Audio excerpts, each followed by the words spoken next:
Are excited to be back with you, and today we get to talk to Tricia Downing. A little about Tricia. Well, in 16 years, she went from waking up after a terrible accident to becoming an Olympic athlete, a Paralympic athlete, and the first paraplegic woman to finish the Ironman. An amazing 16-year journey that informs so much of the work that Tricia does. And through that informs so many other people, including through her book, Cycle of Hope. And we get to have a good conversation today, talking about some things such as resilience, talking about how such a journey can be taken by not just athletes, but by other people.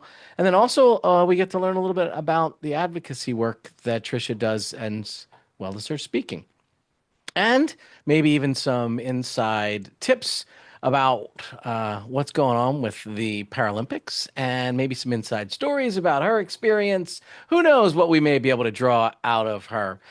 But just as a starting question, we start sort of, I don't want to bury the lead, but we start with you waking up and the beginning of a 16-year journey. You had always been an athlete, but that was a very different journey.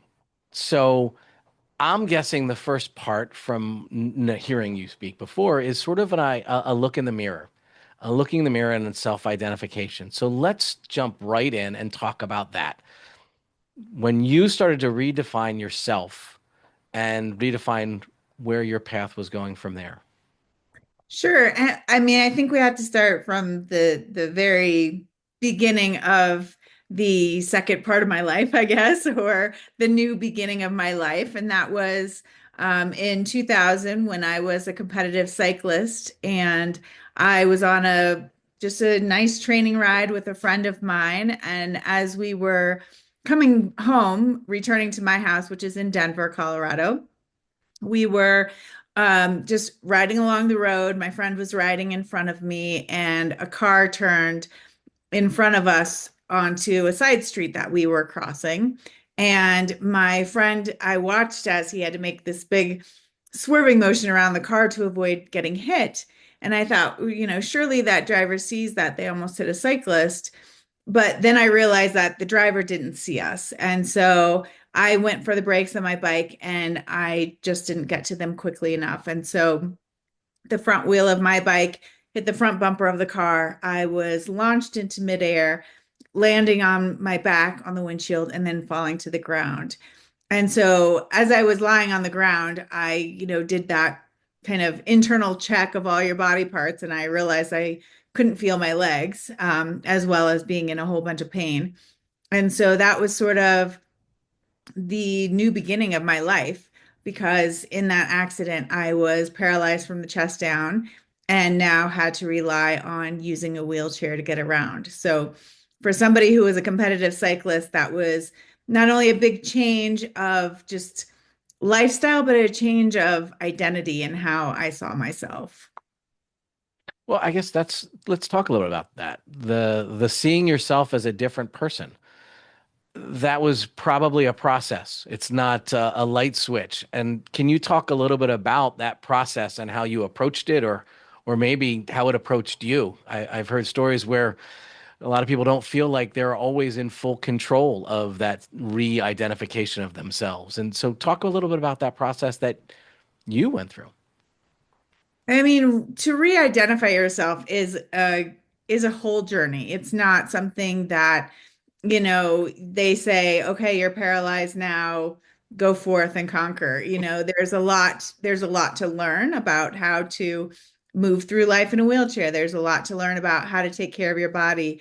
There's a lot to learn about what can I still do? What are some things that maybe I can't do, or maybe things that I have to do differently? And so I was really fortunate at my rehab hospital. They were very good about helping, individuals who had had spinal cord injuries really start on that path of seeing themselves in a new way, but not seeing that as a bad way per se, but just a different way. And so one of the things that my therapist used to say to me a lot is that, you'll still be able to do all the things you've ever done. You're just going to have to find new ways to do them. And so that was encouraging to me because it meant that I could still be an athlete. I could still, go to work and have a full-time job. I could still drive and go and hang out with my friends. And so, but there was going to have to be a lot of things that happened in the middle there. And so, whether it was getting a car with hand controls or just wrapping my head around the fact that this change had happened, it happened without my permission. It happened without my desire, and I was going to have to figure out how to learn to be content again with the life that I, had now been given. And so, healing is, of course, not a linear process. And there were days when I was like, okay, this is fine. I can do this. I know I can get through this. And then there were other days where I was like, this is just way bigger than myself and I can't do this. And so, I feel like I lost maybe 4 to 5 years of my life just trying to put things back together again.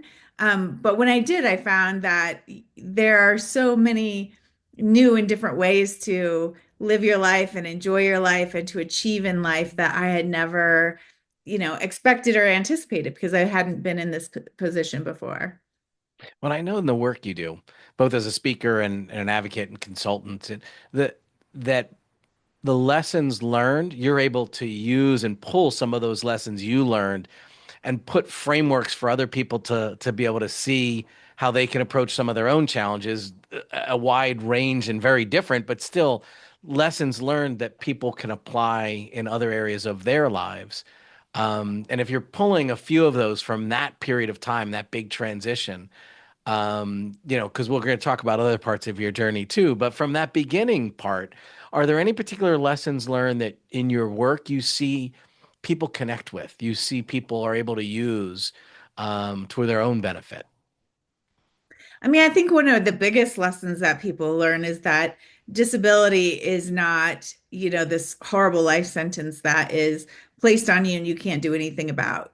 And, a lot of people end up with a disability for a lot of different reasons, whether it's, a health condition or an injury or an accident or, whatever the case may be. And so, I think it's one thing is just teaching people to see disability differently than the way we view it. I mean, we have these just automatic societal biases against people who have disabilities, and we think, oh, they can't achieve, they can't do the things they want to do, they don't have happy lives. And I can honestly say my life has been much more rich and interesting and exciting because of my disability. That doesn't mean, that it doesn't also come with challenges.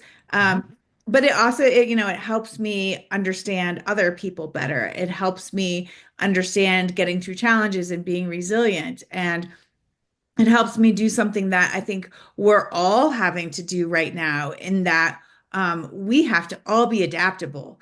Adaptability is the number one skill that a student can have, that an employee can have in this age of AI and technology where every day is different and you have to learn something new all the time. And so, I was in that position as I was learning to deal with having a disability. And so, I think that taught me a skill that a lot of people are actually struggling to learn right now is how do I deal with, life when it used to be so certain and now like nothing is certain except that change is going to keep coming at this rapid rate.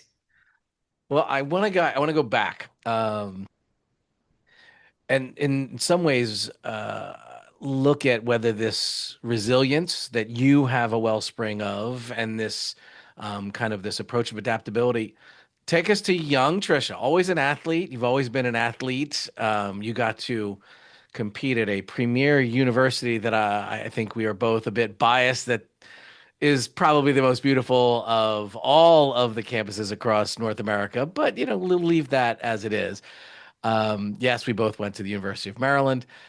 Well, but young Tricia, little girl, all the way up through, you were an athlete. And were you always approaching, whether it was sports, with that same mindset of resilience, the adaptability toward success and toward growth? Was this always there, or was this something that was bred, taught? How did this come to be a part of your DNA? I think it's a little bit of everything. I mean, I think a part of it is just internal how I'm wired. Definitely part of it was being an athlete and learning skills early on that, the sport that whatever sport you're doing is a challenge and you have to learn new things and you have to think quickly. You have to be able to pivot quickly when something happens in a game or a race or an event. And so that was really, definitely a part of my growing up. I also attribute some of it to being adopted. I am an interracial adoptee, which means I am not the same race as my family. I am biracial, mixed black and white, and my family is white. And so I always was having to sort of change and adapt and be able to um, fit into different situations because I was always, kind of that unique person who stood out from, my family. I looked nothing like them.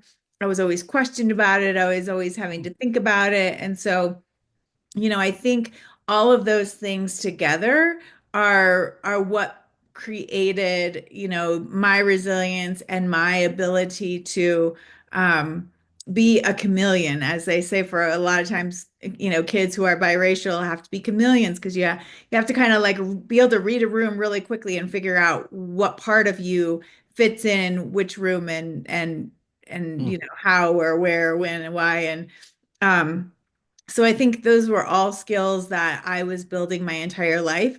I will definitely say the injury amped those up, and made me be even, more competitive, more resilient, more trying to figure out new ways to achieve the goals that I had. And so it's just kind of taken off since then. Well, I know those 16 years were a direct line progression of straight line success, right? No setbacks, no days that were harder than others. It was just one day equally better than the day before it. And, continuing upward and onward. There were no side cul-de-sacs Ever. of despair and all right. So assuming that is all crazy, that we really, most journeys, especially the hard ones, have days, and you referenced this before, where you just didn't think you could get there. Um, how? What was there specific help that you would pull from other people? What were the strategies that you would put in place, or was it just a break? What were the strategies and the things that you employed to get through those really dark days, the hard ones that made you question whether you could get to the other side? Yeah, I mean, I just kind of like did what I thought I should do and what came naturally and sort of learning the science behind it and the actual strategies behind it not till later, but I realized that I was kind of on the right path. So there were things like, I kept a journal after I got out of the hospital and for no specific reason except that I just needed to get a lot of emotion out and be able to make some kind of sense about what had happened to me. And so, I've learned that labeling emotions is an actual strategy for getting through difficult times. And so, being able to write that down and to say, I really feel awful today. I feel hopeless. I feel like I can't get through this. And then even writing down, the positive emotions. So that was something that was a really important strategy for me. The other thing is as I've always been a really independent person, but I realized that this was the type of thing that I couldn't do on my own. So I learned how to, build support systems and to be able to ask for help and to, really let myself rely on other people because I couldn't, figure out everything on my own. There were things that I couldn't do in the beginning that I had to learn how to do, like, load my wheelchair up in my car so I could even get to work and things like that. So some of those things are, like if you sit down and you talk with a sports psychologist or something, they'll say these are things that we use in sport, being able to pivot, to look for other ways of doing things, to think about, just be creative in your problem solving. So I think a lot of that just came naturally to me because that was what I had been doing for all my years as an athlete. That makes sense. All right, well, let's talk about the athletics. Tell us about your experience in the Olympics. Tell us about what maybe the team aspect of it, or the trial. Tell us about the experience that you had, and how that sort of shaped you since that time.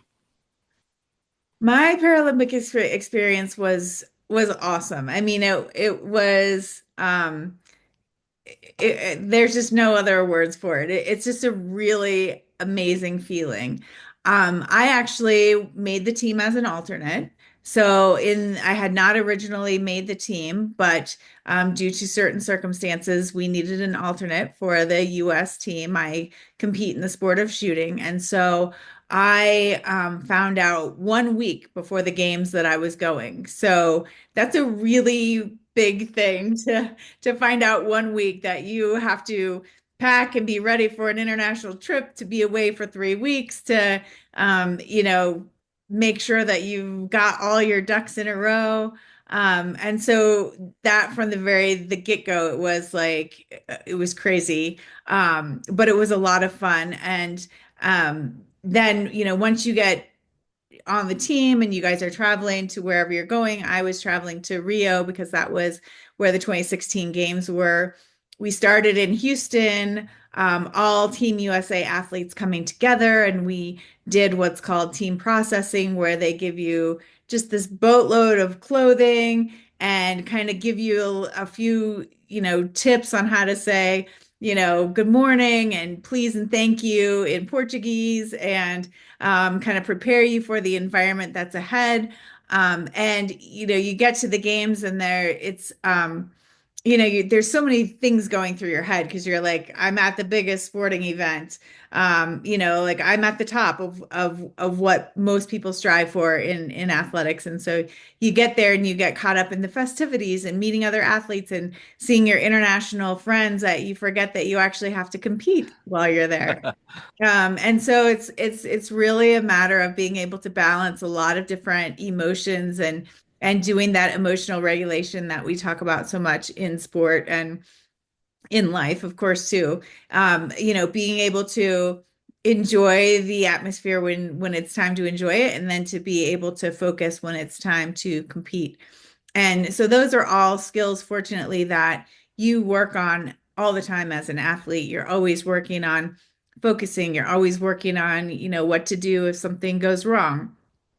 Even what to do if something goes right. I mean, sometimes you can be so amazed, like, oh my gosh, I can't believe I did that skill, or I can't believe I, got that shot, or, whatever, that like you mess up something coming after it because you're still excited about the first thing. So, it really is uh, uh, pulling from your entire sports career when you get to the Paralympics. It's not just doing your sport itself, but it's all the mental preparation that you've done, the physical preparation, even emotional preparation to get through that situation where everything is just heightened, and just exciting. Now you mentioned this briefly, but what's that feeling like when you realize you're at the pinnacle of your sport? Like you've gotten to that place where you are now at the top competing with the absolute best in the world. Did that set in at every like, or how do you keep that at bay, or how do you let that wash over you? I mean, you talked about the emotional regulation, but there's got to be a unique level of awe that you can feel when walking into something like that. Yeah, I mean, for me, it was a little bit overwhelming because when I started shooting, this was my sport after I competed in triathlon.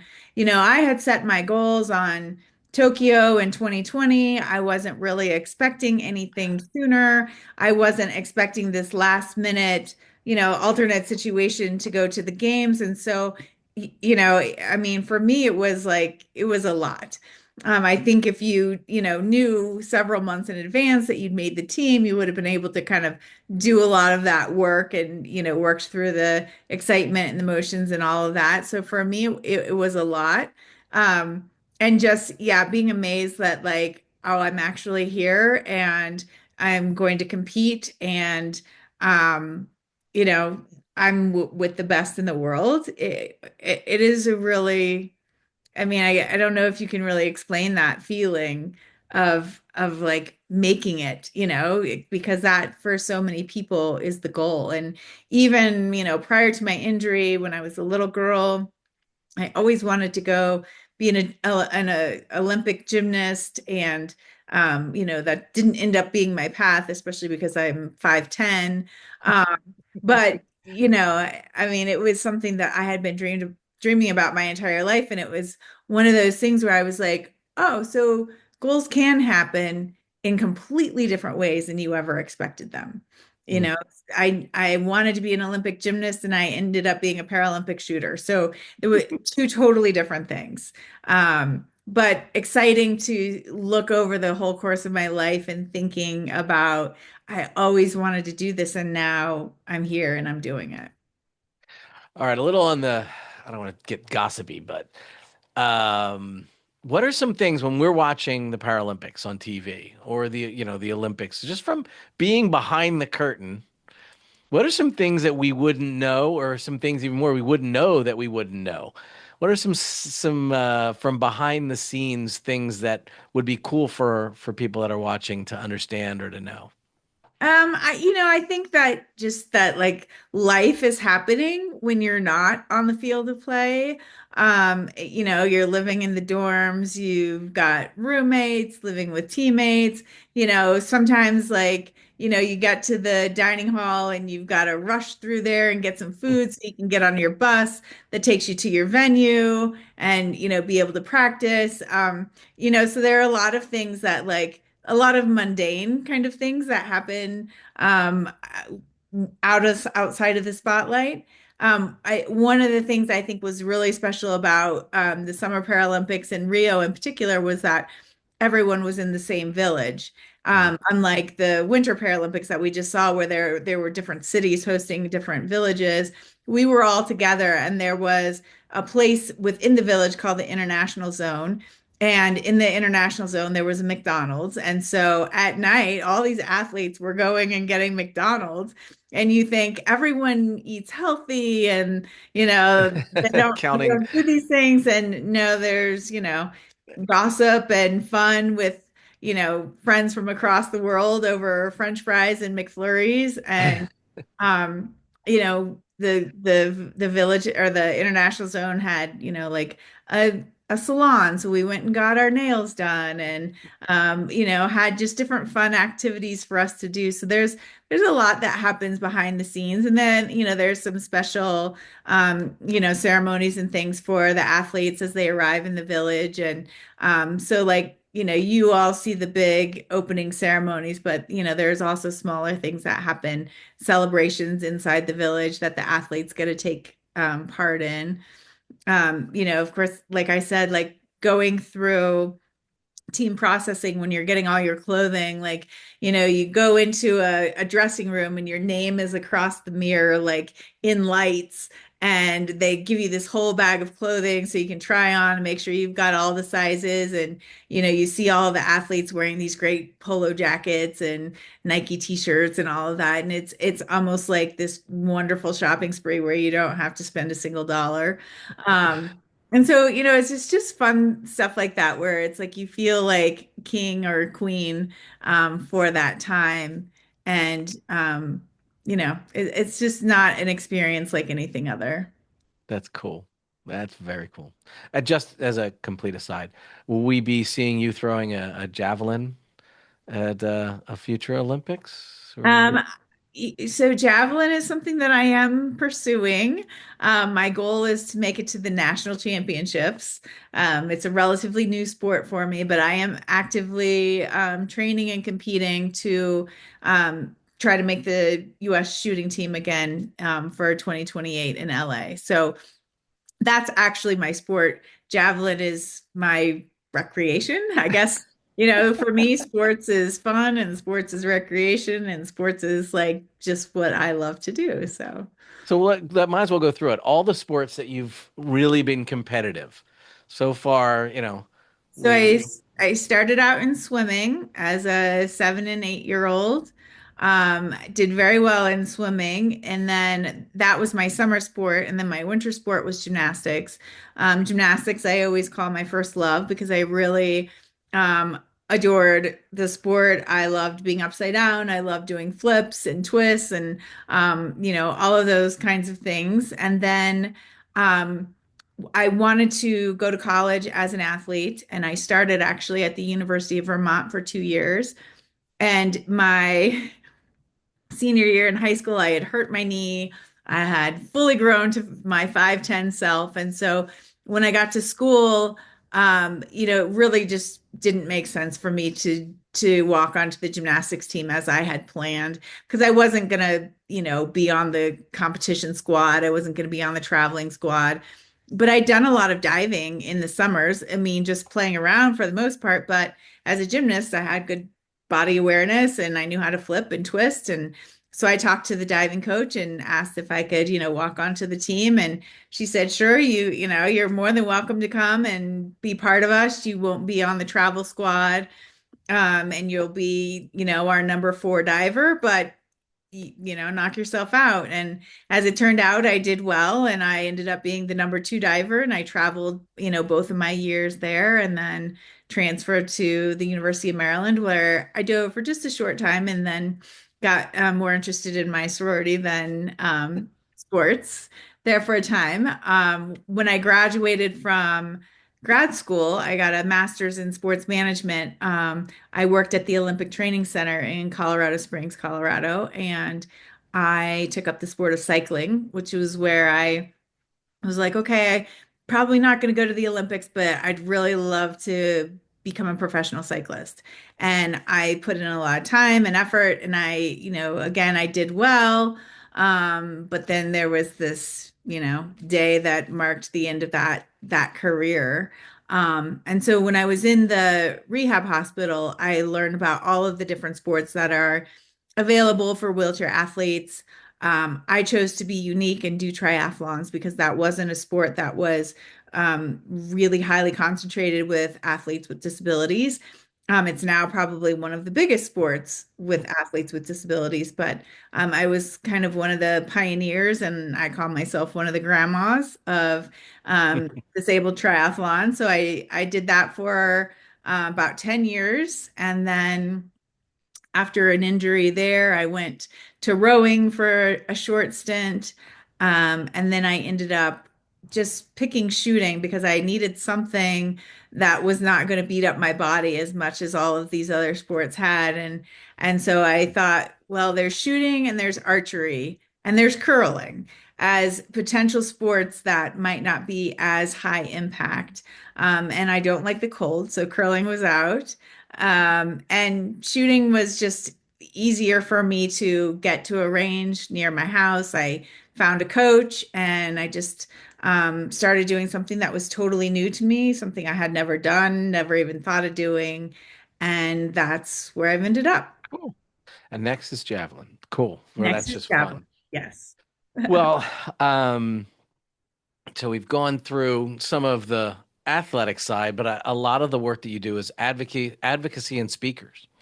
So as a speaker and an advocate, you really help your clients, whether it's an audience or it's maybe it's a company you're consulting with, you're able to help them look through a different lens at how they can build in reality, stronger team, stronger community, stronger. It's one aspect of getting to that destination of having a full inclusion of your group rowing in the same direction or whatever metaphor you want to use for a community or a company. And there's one particular area that I the curb cutout effect that you've talked about before that I find such value in other people understanding the downstream effects of the active effort of building community. And so if you would just share a little bit about sort of what this is and what those downstream effects are that you help your clients and your audiences understand? Yeah, I think just as being somebody who has a disability, I've learned so much about um, how individuals who have disabilities, we're living in this world that is not built for us. But yet there are so many communities that are thriving, that are doing interesting things. I think that a lot of the people I know with disabilities are entrepreneurs, have started their own businesses because, this product doesn't exist. So Mm, they make this product. And, I have just been so amazed and excited at the things that I've experienced within the disability community because they're just people who are really amazing. But unfortunately, as I said before, there's this bias in our society that if you have a disability, you're not an equal contributor, you're not mm, happy, you don't live a successful life. And so for me as an advocate, I think it's really important to show that, somebody with a disability is a really great addition to your team because they think differently. I always tell people that I have to innovate 25 times before I even eat breakfast, because I have to figure out new ways to do things, whether it's I've dropped something under the bed and I have to figure out a way to, be mm, able to get it out, or, something's just not working for me and I have to figure out a way to make it happen. And so, this innovativeness and ingenuity, I think really shows the importance of having inclusive teams and mhm, to really opening your eyes to people who are different than you because they've got different experiences, they've got different ways of approaching, challenges and problems. And so for me, advocacy is sharing, the beauty and the excitement of the disability community with the corporate environment or even, mhm, with colleges and universities and letting them know that these students or employees are people that you really want to invest in because it can change everything when you've got somebody who has to think creatively all the time just to exist in the world. And so this curb cut effect that I've talked about before is that curb cuts were originally designed for people in wheelchairs to be able to cross the street, but because that curb cut is there now we have the ability for a parent pushing a stroller to be able to get across the street. We've got the ability for a delivery person who's pushing a dolly to be able to get across that same street.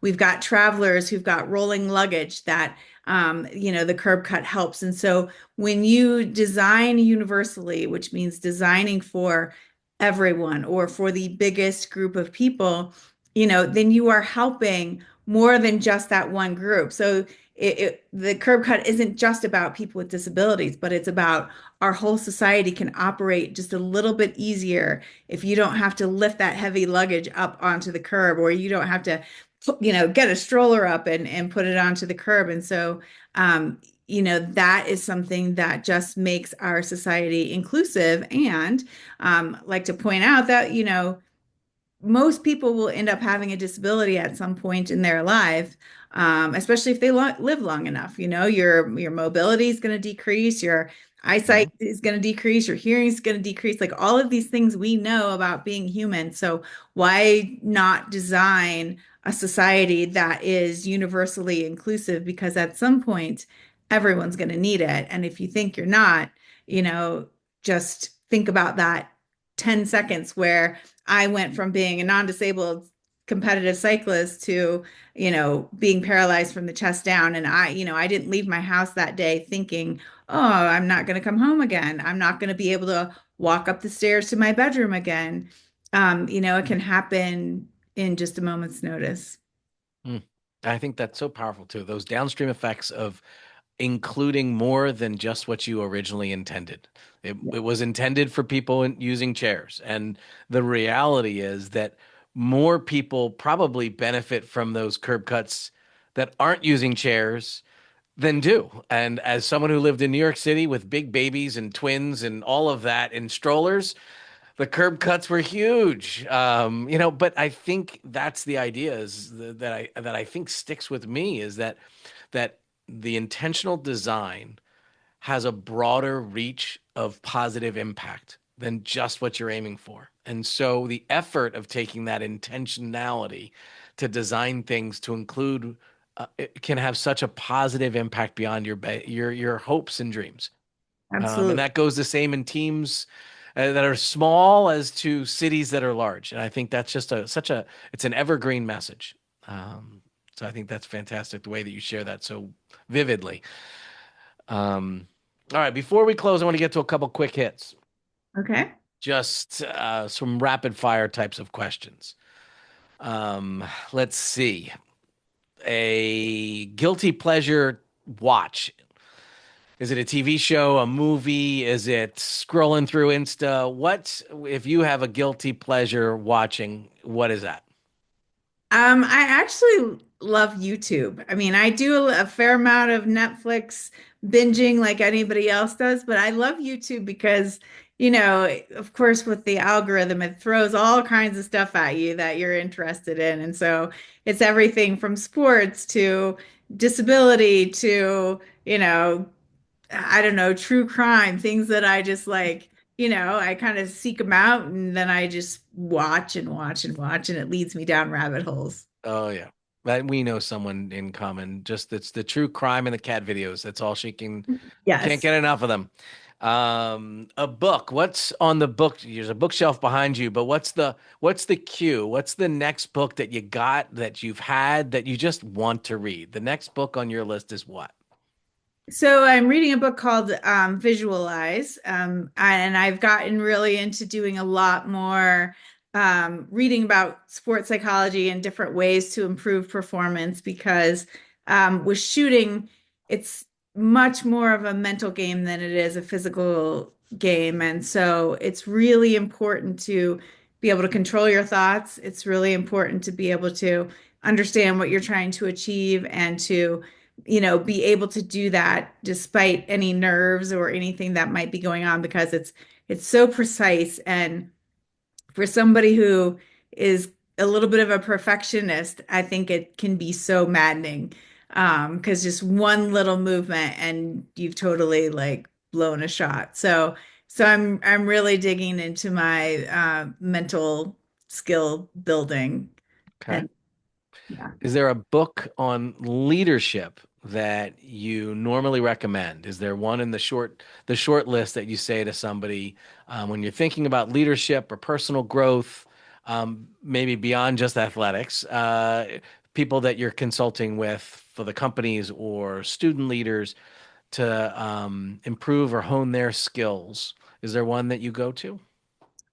I don't know so much about a leadership book, but I do like kind of lean toward personal growth and how to Mhm. kind of be, your best. And a book that's very old, like I've probably had it more than 20 years, is called Coach Yourself to Success. And I just like it because they're just these quick hits of like some things that you can do to be more effective in your life and to be able to set yourself up to achieve the goals that you've set. Okay. And are there podcasts that are on your normal playlist or people that you listen to on a regular basis? Yeah, so I like the Morning Brew podcast for, business news. I've been watching Kylie Kelsey's podcast. That's Travis Kelsey's sister-in-law. I've been watching her because she's it's a lot around being a mom, which I'm not, but also she's really into women's sports and being an advocate for female athletes. So I really like that. There's a podcast called Finding Mastery that is a sports performance and also just a general performance podcast, which is a really great one. And then I've got one on adoption that I've gotten really interested to in the more that I've looked into my own adoption. So I kind of have all those in different buckets in different areas, but those are sort of my go-tos that I definitely need to listen to in a week. Oh, cool. Well, and if there was one final parting piece of advice for audiences, Obviously, people can bring you in, they can hear more than just one little piece of advice. And we hope that they do. We hope that our audience sees and gets to know you and thinks about how you can help them to improve their communities. But one parting piece of wisdom that you would share to get people thinking about how to build communities that bring people in, how to look through different lenses and realize that, the disability that you might see isn't what you think, and how we can build communities that improve that connection.